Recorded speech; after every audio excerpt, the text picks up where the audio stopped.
Why have not conservative youth secured their meetings and delivered hard blows to the thugs who try to silence them? Does anyone believe that the campus security guards will do their duty to maintain order? They know full well who pays their salaries, and they know full well that they dare not interfere. Those meetings must nonetheless be secured at all costs by students and professors who are ready and willing to let criminals know that if they try to impose their will, they will have to stake their heads. We need to announce our intentions unambiguously. We need to resolve that we'll never again tolerate having dissident newspapers seized and burned. We'll not remain silent while totalitarians use political criteria to control faculty positions and promotions and produce an ideologically rigid regime. And we certainly will not sit by while they shout down speakers, interrupt classrooms, and break up meetings. Now,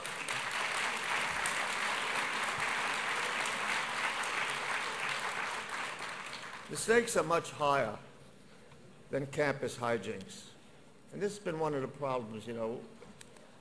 The conservatives in particular, I think, are guilty of this. Sorry.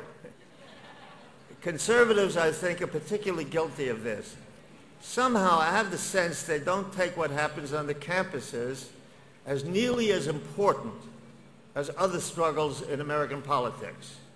And that is a deadly mistake.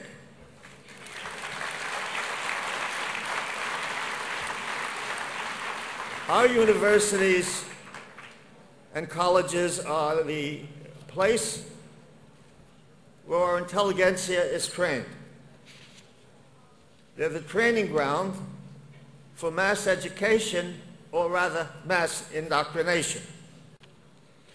The right, as well as remnants of decent liberalism, there are a few left, must understand that the war for the campuses has to be fought as an essential part of the raging national struggle in defense of the Constitution.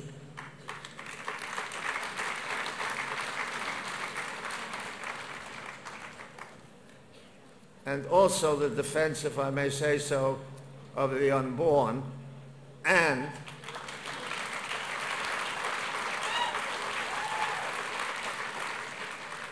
to guarantee maximum security for our homeland.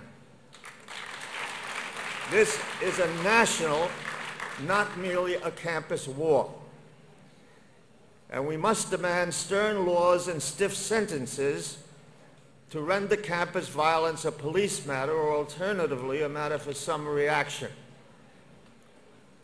We cannot let congressmen and state legislators, especially those we love most, continue to allow government funds to go to schools that do not respect academic freedom.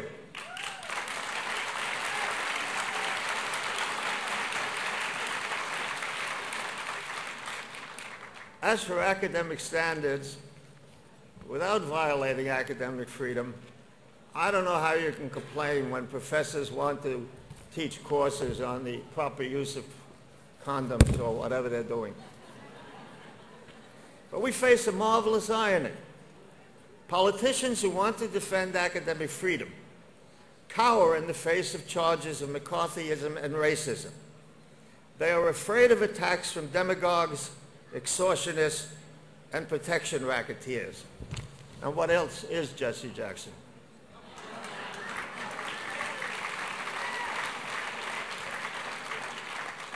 They are afraid of attacks from demagogues, and they seem unable to reply. What a shame that they're unwilling to emulate Mike Quill, Red Mike as he was known, that tough old Irish labor leader whose words I shall paraphrase.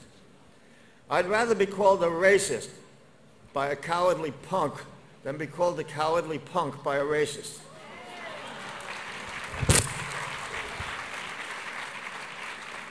I must confess that I have lost patience with the whining in campus circles and right-wing journals about the atrocities committed by the left. Atrocities are what they're for.